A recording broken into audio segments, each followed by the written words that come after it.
एक अजीब सा गांव था जहां धूप ढलते ही लोग अपने दरवाजे और खिड़कियां बंद कर लेते थे, क्योंकि वहां का नियम बड़ा ही अजीब और डरावना था। रात के ठीक 12 बजे से पहले हर घर के बाहर मिट्टी के बर्तन में सबसे अच्छा खाना रख दिया जाता था, क्योंकि वहां के लोग कहते थे अगर किसी ने खाना नहीं रखा तो सुबह तक उस घर का कोई ना कोई सदस्य मरा हुआ मिलता और उसका शरीर बिल्कुल खाली होता। इसलिए डर के मारे लोग खाना रख देते थे। इसी गांव में थुंग थुंग नाम का एक आदमी रहता था। वो इतना कंजूस था कि एक दाना किसी को देने से पहले 100 बार सोचता था। लेकिन एक दिन थुंग थुंग ने एक भयानक तरकीब निकाली। एक रात उसने गोल गोल पत्थरों पर आटे का लेप लगाया और उन पर घी जैसा पीला रंग पोतकर बाहर रख दिया। फिर आधी रात के बाद थुंग थुंग को बाहर से कुछ अजीब सी आवाजें सुनाई दी। डर और जिज्ञासा के बीच वह धीरे से उठकर खिड़की के पास गया और बाहर झांक कर देखा। एक साया झुककर उन पत्थरों को चबा रहा था। देखते ही थुंग थुंग का गला सूख गया। तभी वह धीरे से अपना चेहरा ऊपर उठाती है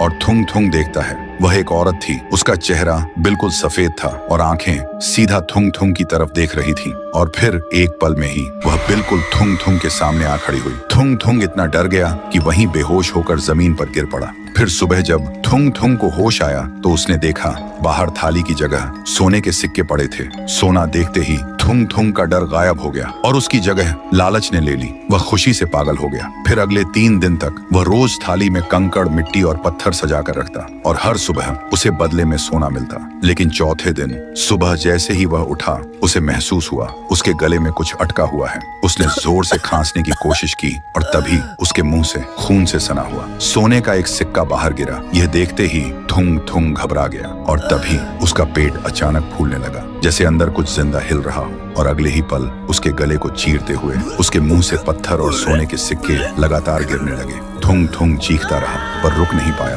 तभी उसके सामने वही औरत आ खड़ी हुई और धीरे से बोली, तूने मुझे पत्थर खिलाया थुंग थुंग, लेकिन मेरी भूख तेरे लालच जैसी थी जो कभी खत्म नहीं होती। तभी थुंग थुंग का शरीर धीरे धीरे सख्त होने लगा और देखते ही देखते वह पत्थर बन गया। अब उसके चेहरे पर मौत का डर हमेशा के लिए जम गया था। तभी वह औरत उसके करीब आई और उसके कान के पास आकर बोली, याद रखना, आज रात 12 बजे तुम्हारे घर के बाहर भी एक थाली जरूर होगी, अगर तुम वीडियो को बिना लाइक किए चले गए तो।